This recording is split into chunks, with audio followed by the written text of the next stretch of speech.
축복합니다. 자리에 앉으시기 바랍니다.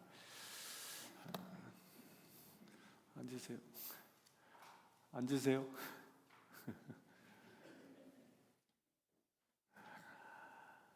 성부와 성자와 성령의 이름으로 말씀드립니다. 좀 교회가 깨끗해졌습니까? 천장이 얼룩도 없어지고 한 주간 동안 여러분들이 고생 많이 했습니다. 이렇게 깨끗한 곳에서 예배할 수 있도록 인도해주신 하나님께 감사드립니다. 1759년도에 그 영국 땅의 킹스턴 어폰 헐이라는 곳에서 한 남자아이가 태어납니다. 그의 가문은 무려 200년 동안 무역업을 통해서 큰 부를 이룬 그런 유명한 가문입니다. 그래서 그는 어려서부터 아주 유복한 집에서 태어났고 자랐지만 그는 몸이 허약했습니다. 그런데도 그는 늘 다정다감하고 아주 열정적인 성격을 가지고 자라났습니다. 그는 똑똑해서요, 무려 17살 때에 그 유명한 케임브리지 대학에 입학합니다. 또 그곳에서 자기의 일생의 친구이기도 한 윌리엄 피트를 만납니다. 윌리엄 피트가 누군지 아십니까? 그가 24살 때 영국 총리가 되는 아주 유명한 사람입니다. 그는 정치에 관심이 많았기 때문에 21살에, 아주 어린 나이죠, 21살에 국회의원이 됩니다. 또는 그의 그 탁월한 연설 능력과 또 이 대인 관계를 가지고 있었기 때문에 국회의원이 될 수 있었다고 합니다. 또 그는 몇 년 후에 더 큰 선거구, 아주 중요한 선거구인 그 요크셔에서 거기서 나와서 의원이 돼서 국회의원 활동을 지속합니다. 그렇게 세상적으로 성공한 이 사람은 아주 자유분방하게 사교 생활을 즐기고 아주 방탕한 생활을 합니다. 그렇게 잘 나갔던 거지, 한참 젊은이 때 그랬으니. 그런데 그가 어느 날 그리스도 교인이 됩니다. 예수님을 만나게 되고 신자가 됩니다.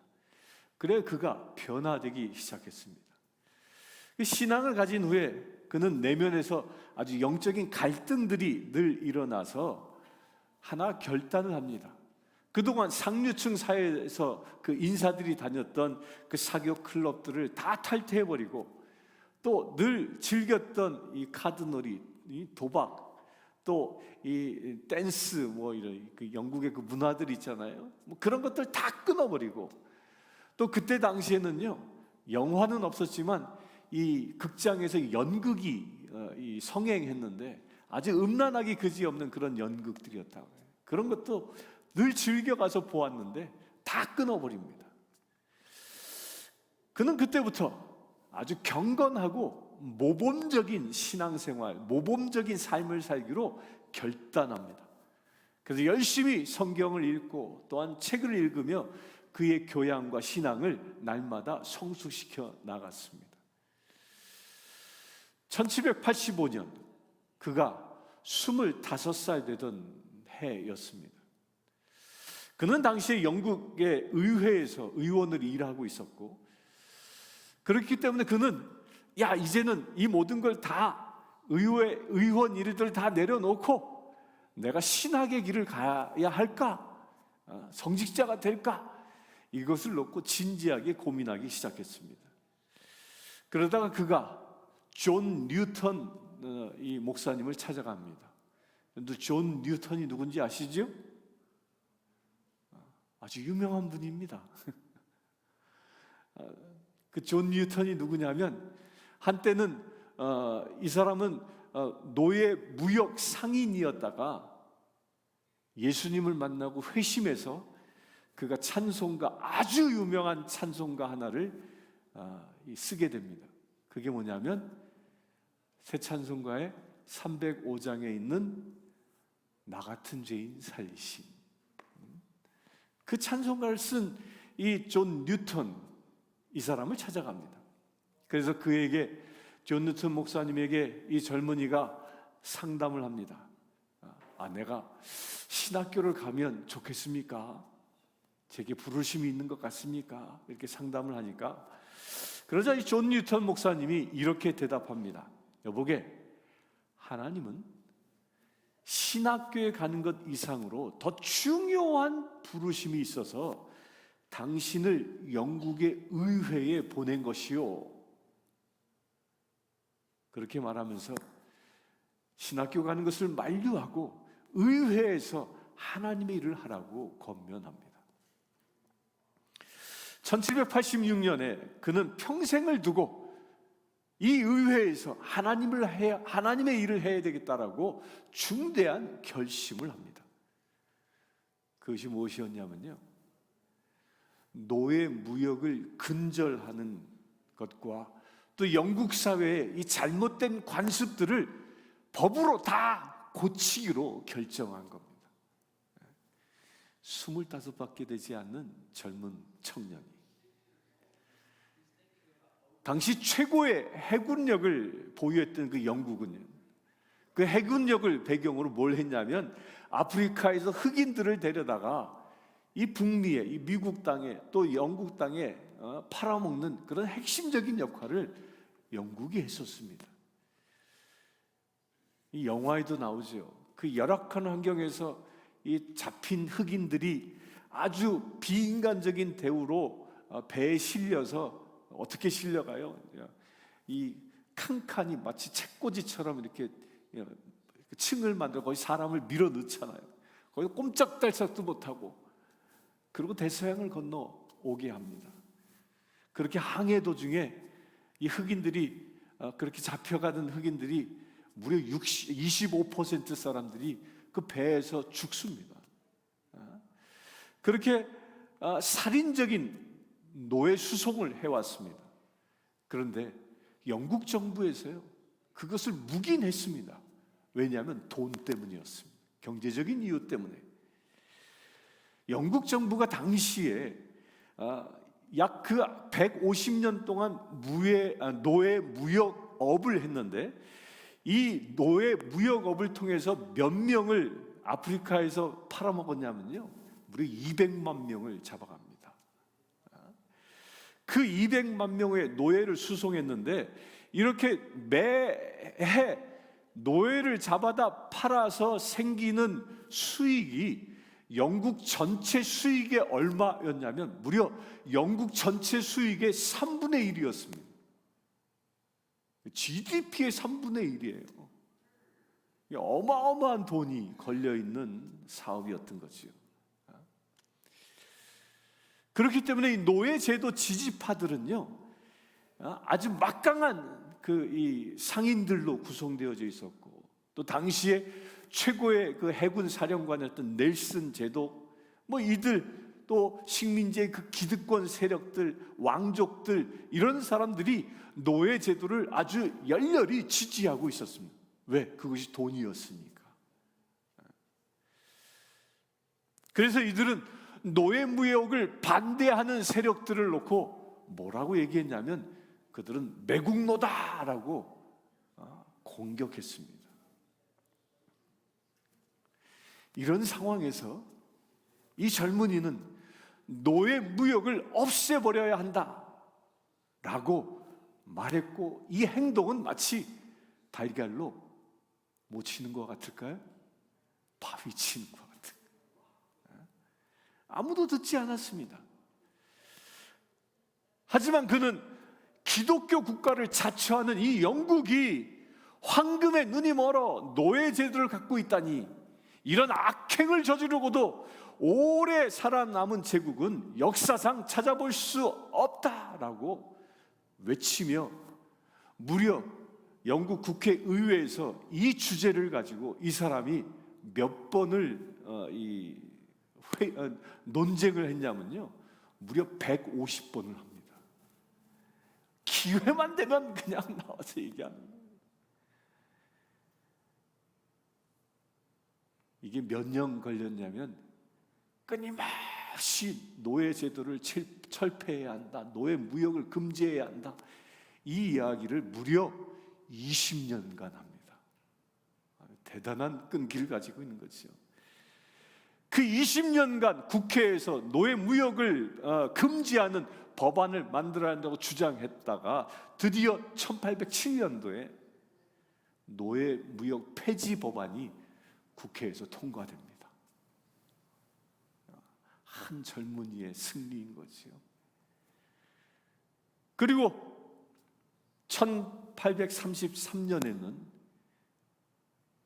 영국 땅에 있었던 모든 노예, 흑인 노예들에게 자유를 선포하는 법령이 만들어집니다.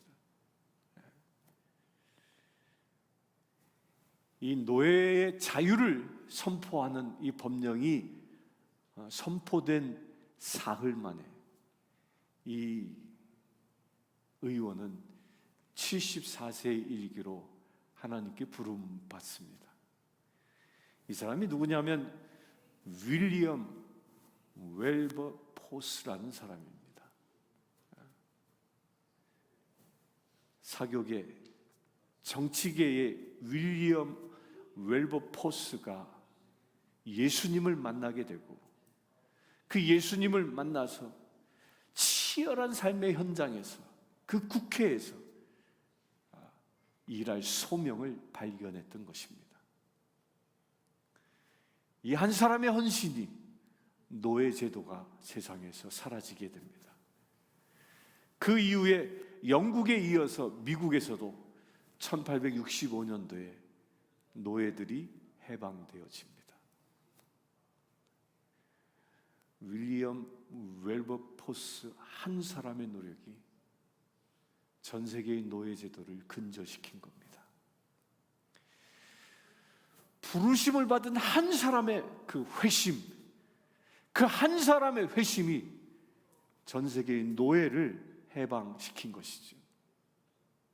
사랑하는 성도 여러분, 하나님은 한 사람을 주목합니다.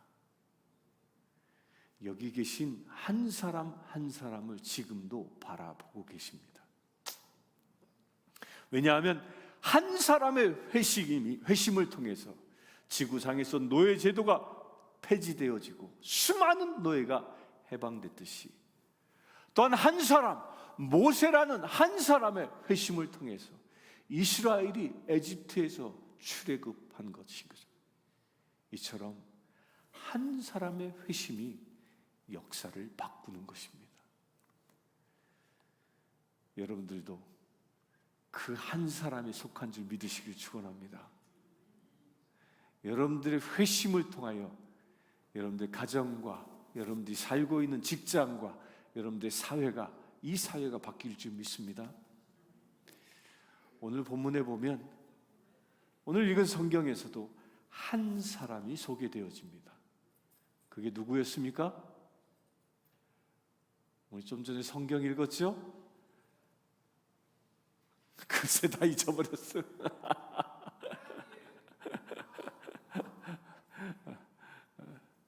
누구였죠?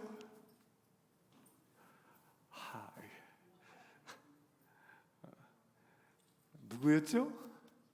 무슨 복음 읽었어요 우리가?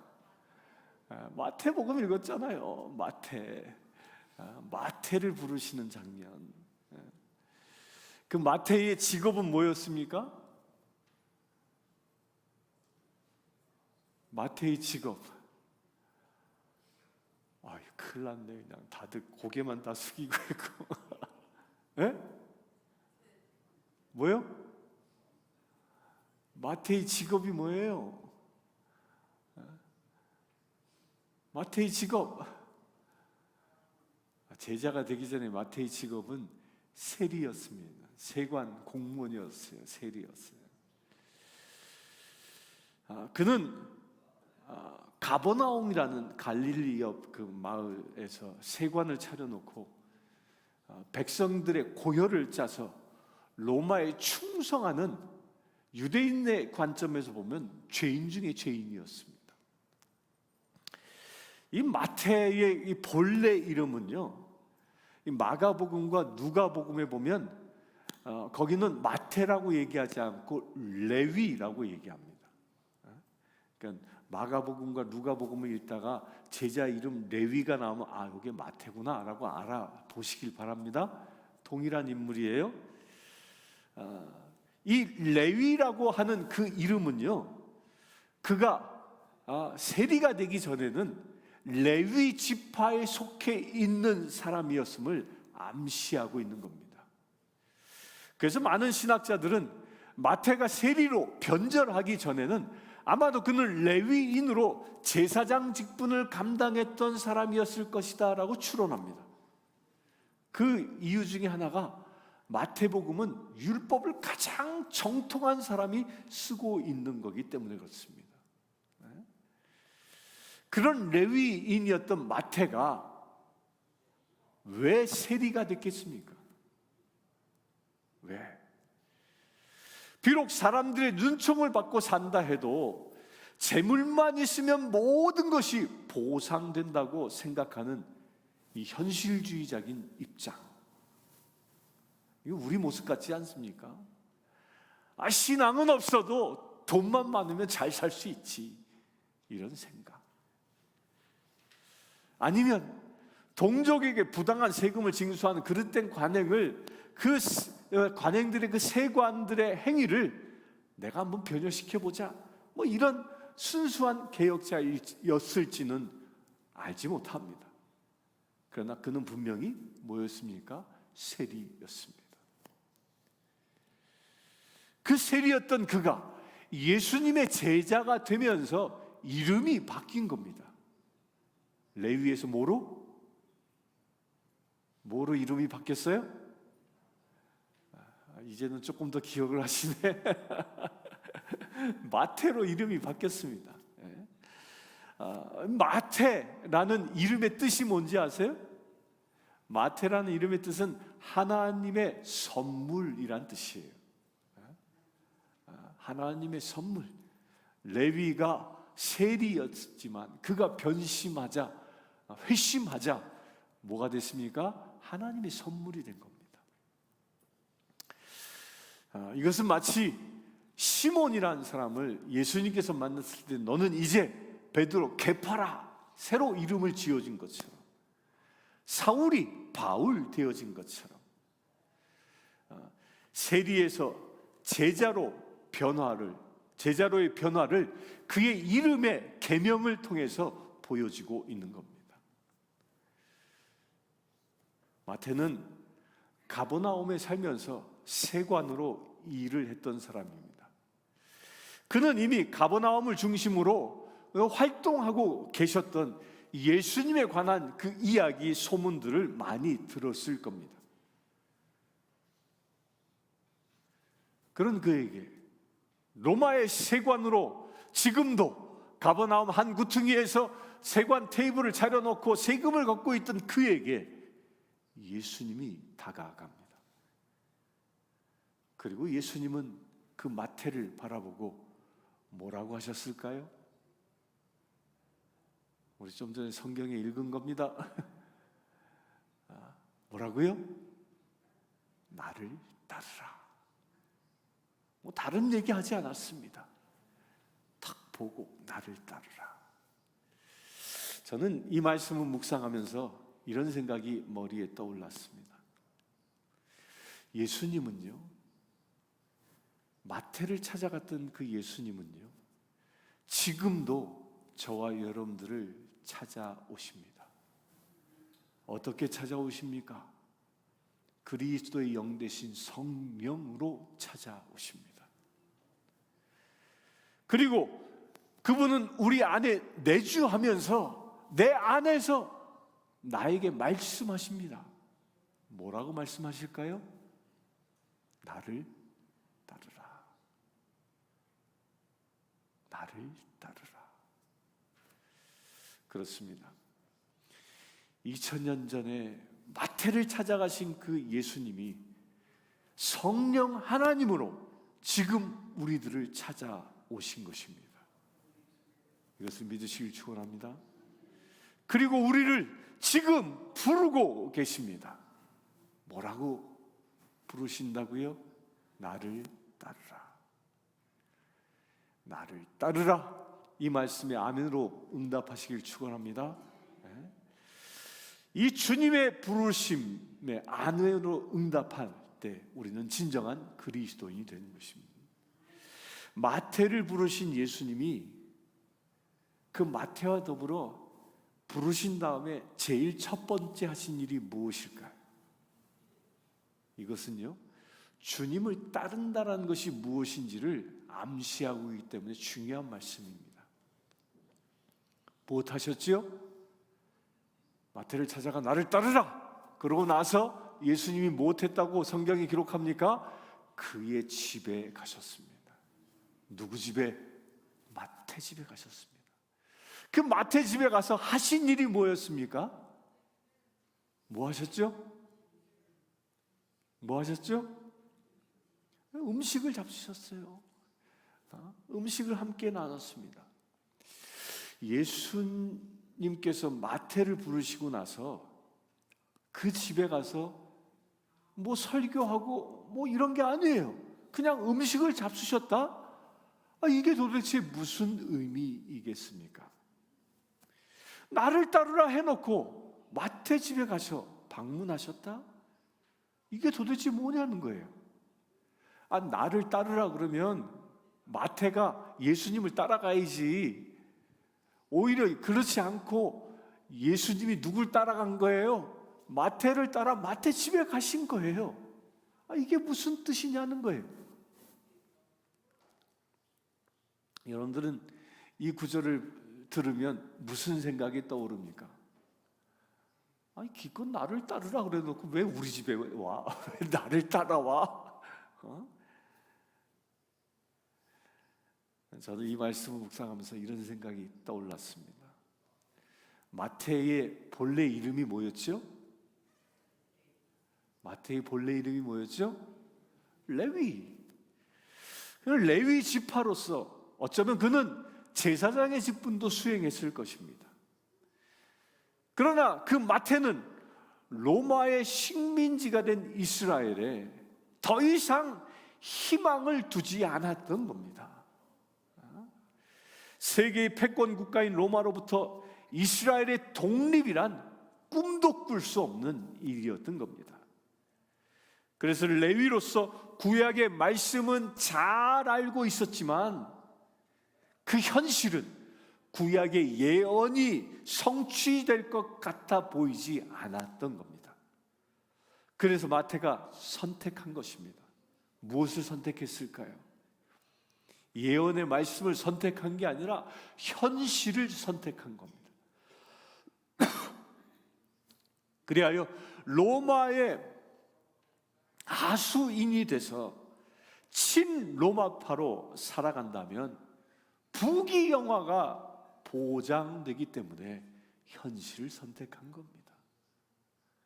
이건 마치 우리 대한민국의 일제강점기 때와 같습니다.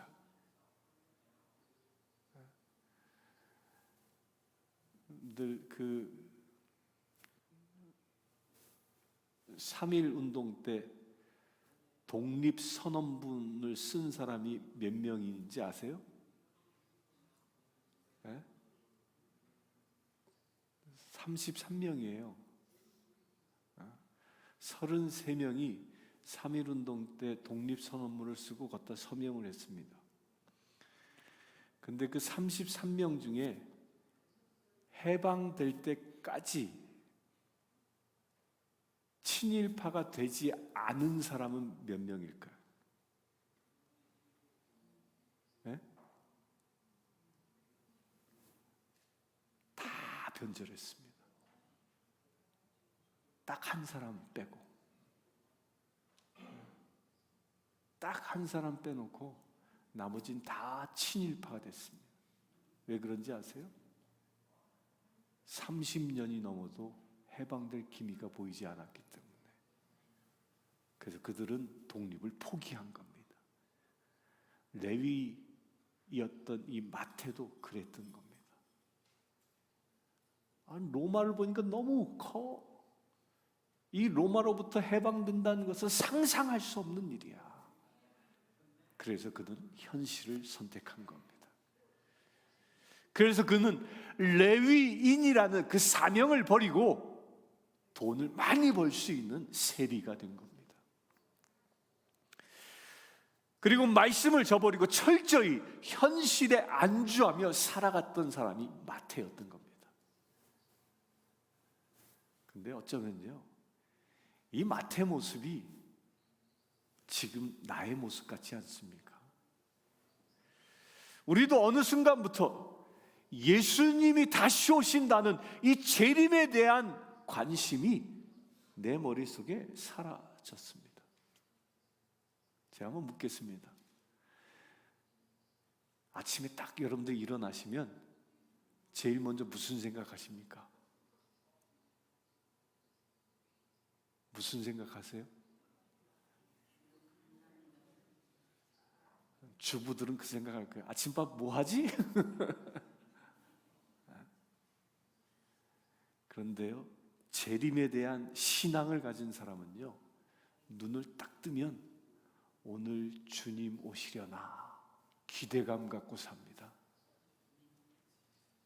이 기대감이 삶을 바꾸는 거예요. 오늘 주님 오시려나 라는 기대감이 있는 사람은 주님 맞이할 수 있는 준비된 자로 오늘 또한 살아가기 때문에 그렇습니다. 그게 그리스도인인 거지요. 그런데 대다수의 사람들은요, 예수님의 재림 이야기를 그냥 먼 훗날 이야기거나 아니면 공상과학 이야기처럼 생각하고 그렇게 살아갑니다. 그래서 예수님의 재림을 기다리기는커녕 예수님이 다시 오신다는 그 말씀조차도 믿어지지 않는 겁니다. 그렇기 때문에 그저 우리 눈에는 뭐만 보일까요? 현실만 보입니다. 어떻게 하면 돈을 많이 벌까? 오늘 무엇을 먹을까? 무엇을 입을까? 무슨 차를 탈까? 어디를 여행할까? 이 현실만 눈에 보이는 겁니다. 그래서 직장에 매여 있으면 직장 일만 눈에 보입니다. 또 혹여 도박에 중독된 사람은 눈만 뜨면 뭐가 떠오를까요? 카드장이 떠오릅니다. 제가 예전에 당구를 배울 때가 있었는데 당구 처음에 배우니까 되게 재밌더라고요. 눈만 감으면 눈 속에서 뭐가 떠오르냐? 당구공 4알이 왔다 갔다 왔다. 이 골프에 중독되면 어떻게 돼요? 또 골프에 중독되면 눈만 뜨면 골프공만 왔다 갔다 왔다. 또 여러분들 스마트폰에 중독되면 또 어떻게 돼요? 여기 계신 분들 대부분 스마트폰에 중독되지 않았습니까? 눈만 뜨면 쳐다보고 있는 거야. 눈만 뜨면. 이렇게 중독되어 살아가고 있는 이 사람들의 가정에, 여러분들의 가정에 무엇이 있습니까? 하나님의 말씀과 은혜는 어느 순간 가정에서 모두 떠나가 버리고 말았습니다. 그래서 사단이 주는 그 달콤함에 빠져서 사탄의 놀이터가 되고 만 것입니다. 그런데 본래 가정 안에는요, 누가 함께하는 곳일까요? 가정을 누가 만들어 주셨습니까? 하나님이 만드셨습니다. 아담이 외로운 걸 보고 하와를 만들어서 짝지어 가정을 만들어 주셨습니다. 그러면서 그 가정에 누가 함께 사셨습니까? 하나님이 함께 사신 것입니다. 그렇기 때문에 하나님이 우리 가정의 주인입니다. 하나님이 우리 가정의 주인이시기 때문에 우리 가정의 가장 중심에 무엇이 있어야 합니까? 하나님의 말씀이 있어야 하는 겁니다. 이 말씀이 무엇입니까? 이것이 바로 영의 양식입니다.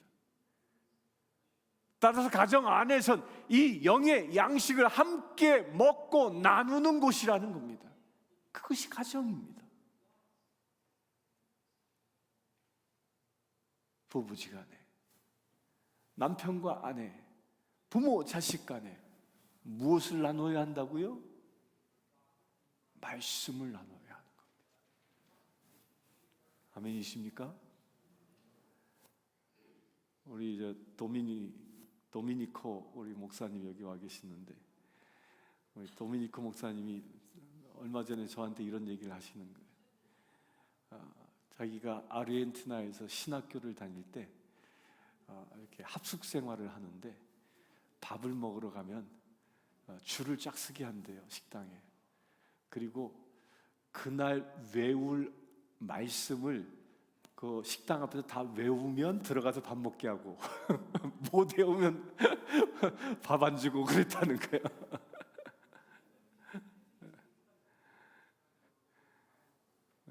여러분들 오늘 한번 해볼까요?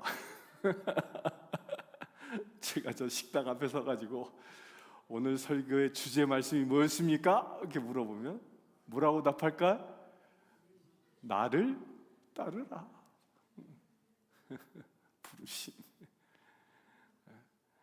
말씀을 먼저 먹을 수 있어야 한다는 겁니다.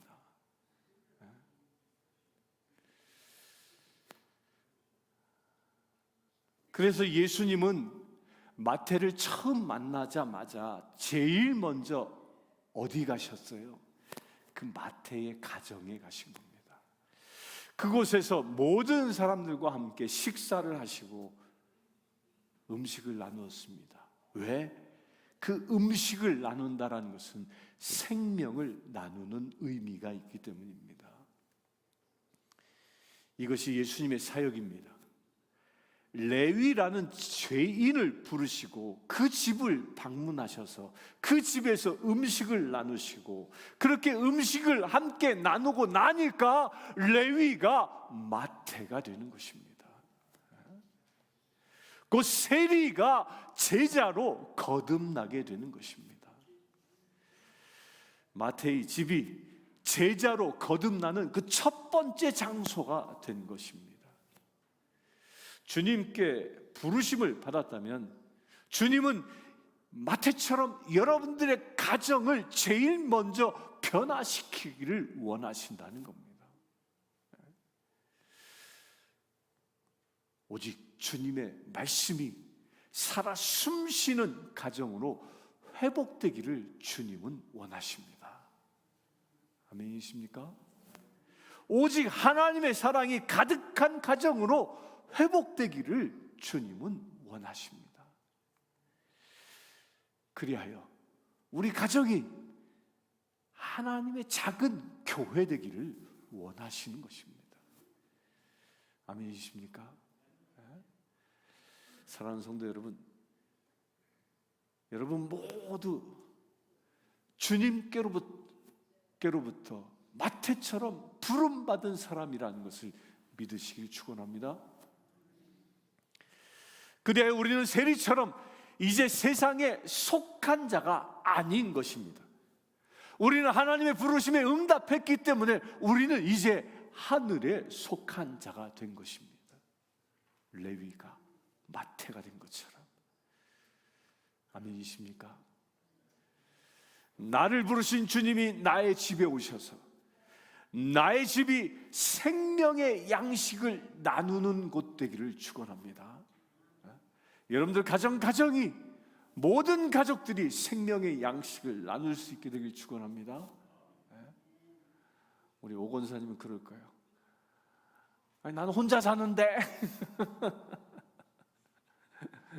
누가 하고 나 말씀을 나눠. 이웃집과 나눌 수 있게 되길 축원합니다. 우리 밴드리지 타워에 살고 계신 우리 성도님들, 혼자 산다고 생각하지 마시고 옆집이 아니라 옆방이라고 생각하시고 그들과 함께 말씀을 날마다 나눌 수 있게 되길 축원합니다. 그럴 때 밴드리지 타워가 복음화되어지고 그곳에 하나님의 나라가 임하는 역사가 일어나는 것입니다. 아멘이십니까? 그렇습니다. 내가 주님의 부르심을 받아 변하면 뭐가 바뀐다고요? 가정이 변하는 것입니다. 주님이 우리를 부르시고 우리의 첫 사역지가 바로 어디라고요? 우리의 가정인 것입니다. 주님은 우리의 가정이 회복되기를 원하십니다. 우리의 가정이 하나님의 나라 되기를 원하십니다. 병든 가정이 건강한 가정 되기를 원하십니다. 또한 우리의 가정이 변하면, 그렇게 우리 가정이 변하면 무엇이 바뀔까요? 우리 교회가 바뀝니다.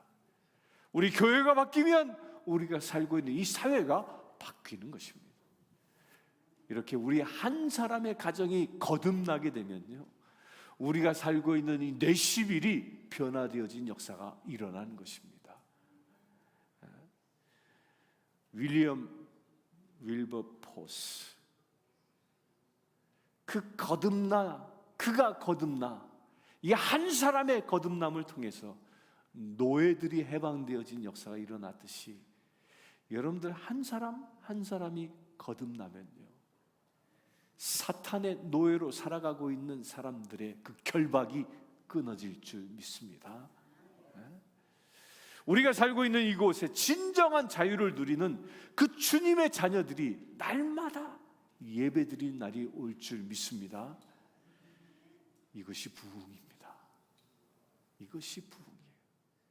부흥은 곧 누구로부터 시작돼요? 나로부터 시작되어지는 거예요. 이 일을 위하여 우리를 마태처럼, 윌리엄 윌버포스처럼 부르신 것입니다. 사랑하는 성도 여러분, 여러분 모두 이 부르심의 아멘으로 응답하시길 축원합니다. 그래 여러분들의 가정이 진정 하나님의 나라 될 수 있게 되길 축원합니다. 여러분들의 모든 가족들이 모여 예배하는 그 예배 공동체 되기를 축원합니다. 부르심의 첫 사역지인 그 가정에 주님의 그 임재함이 가득하게 될 줄 믿습니다. 여러분들, 그래야 여러분들의 가정이 진정 하나님의 나라 되어지는 제자들이 모이는 공동체 되어지기를 주의 이름으로 축원합니다. 기도하겠습니다. 주 아버지 하나님, 오직 주님만 찬양하길 원합니다. 주님만 의지하기를 원합니다. 내가 세상에 속한 자가 아니라 하늘에 속한 자답게 살아가기를 원합니다. 레위에서 마태가 된 것처럼, 세리에서 제자가 된 것처럼 우리 또한 세상에 속한 자로 살아가는 존재가 아니라 하늘에 속한 자, 주님을 따르는 제자로 거듭나기를 원합니다. 주님, 그 일을 위하여 우리의 가정마다 주님을 초청하오니 주님 임하여 주시옵소서. 생명의 양식을 나눌 수 있는 거룩한 가정들 되게 하여 주시옵소서. 우리 주 예수 그리스도의 이름으로 기도드리옵나이다. 아멘. 이 시간 마가구역